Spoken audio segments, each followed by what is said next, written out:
और छपरा में लगातार ठंड का प्रकोप बढ़ता जा रहा है। सुबह में और शाम में ठंड का यह कहर कुछ ज्यादा ही लोगों को सता रहा है। ठंड के कारण आम जनजीवन अस्त व्यस्त हो गया है। प्रशासन के द्वारा ठंड को लेकर के अलर्ट भी जारी किया गया है और साथ ही कक्षा 8 तक के स्कूली बच्चों को छुट्टी भी दे दी गई है। लेकिन प्रशासनिक स्तर पर अलाव की कहीं कोई व्यवस्था नहीं है, जिससे आमजनों में परेशानी है। लोग किसी तरह से अपने स्तर से आग जला करके खुद को ठंड से बचा रहे हैं। ठंड को लेकर के जायजा लिया हमारे संवाददाता विपिन कुमार मिश्रा ने।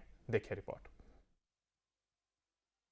छपरा में पिछले एक सप्ताह से कड़ाके की ठंड पड़ रही है और आम जनजीवन जो है वो ठंड की वजह से त्रस्त हो चुका है। कभी तंग रहने वाली सड़कें जलालपुर की आप तस्वीरों में देख सकते हैं कि किस तरह से सुनसान पड़ी है और सड़कों पे तकरीबन 6 साढ़े 6 बजने के बाद से ही जो सन्नाटा है वो पड़ जाती है और लोग अपने शरीर को गर्म करने के लिए, शरीर को तापमान के बराबर में लाने के लिए तरह तरह की व्यवस्थाएं कर रहे हैं। आप तस्वीरों में देख सकते हैं सड़क किनारे जो आम जन है वो अलाव जला करके लोगों की जो परेशानियाँ हैं वो दूर करने का प्रयास किया जा रहा है। हालांकि प्रशासन के द्वारा कोल्ड डे तो घोषित कर दिया गया है, लेकिन अलाव की व्यवस्था अब तक नहीं की गई, जिससे लोगों में परेशानी है।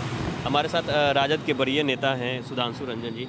सर, अब तक प्रशासन के द्वारा व्यवस्था नहीं की गई। देखिए, प्रशासन पूरे इस कार्य को लेकर फेल है। पूरे सारण जिले में फेल है। सारण जिले में कहीं कोई चौक चौराहा ऐसा नहीं है जहां 50 लोग नहीं रहते हैं और रहने के बावजूद भी कोई भी प्रशासन इस प्रकार का कार्य नहीं कर रहा है, जबकि उनको ठंड जब शुरू होता है तो ही अलॉट कर दिया जाता है आपदा से कि इस ठंड को से बचने के लिए अलाव अलग अलग व्यवस्था करें कि जिससे पब्लिक को जनजीवन में उसका लाभ मिले। लेकिन सरकार इसके लिए पूर्णतः फेल है और इसके लिए पब्लिक अपने पास से कर रहे हैं, नेता लोग अपने पास एक सिस्टम से अपने आप को मतलब लोगों के लिए कर रहे हैं। तो निश्चित रूप में कहीं ना कहीं सरकार फेल है, तो फिर उसकी कार्रवाई होनी चाहिए। और जिला प्रशासन से मैं जिलाधिकारी से भी कहना चाहता हूँ कि इस पर तुरंत पहल करते हुए और कार्रवाई करने का प्रयास करें।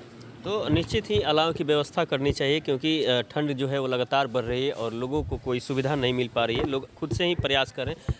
कैसे अलाव का व्यवस्था यहाँ पे करते हैं, कब कब जलाते हैं आप? यहाँ हमारे तरफ से तो पूरा मतलब 24 घंटा हम यहाँ पे अलाव का एथी रखते हैं। खासकर यहाँ पे देखते हैं कि जो भी बाज़ार में जो भी माताएं और बहनें आती हैं उनको बहुत सारा दिक्कत का सामना करना पड़ता है। या भाई बंधु भी जी आते हैं जो बाइक से देखते हैं कि देखिए यहाँ पे भाई जो कंबल में आए थे बोल रहे थे कि हमारा हाथ भैया एकदम कांप रहा है, हम आपके पास आकर बैठे हुए हैं। तो वैसे ही हम लोग पूरे दिन अपना एथी यहाँ पे लकड़ी का व्यवस्था करके यहाँ पे हम पूरे दिन अलाव का यहाँ पे एथी रखते हैं।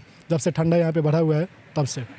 तो निश्चित ही जो आम लोग हैं वो खुद से व्यवस्था करके सड़कों किनारे घरों के आगे अलाव जला रहे हैं ताकि आने जाने वाले सहित घर परिवार के जो लोग हैं वो ठंड से बच सके। लेकिन अब तक प्रशासन के द्वारा कोई पहल नहीं की जा रही है। छपरा से न्यूज़ नेशन के लिए विपिन कुमार मिश्रा।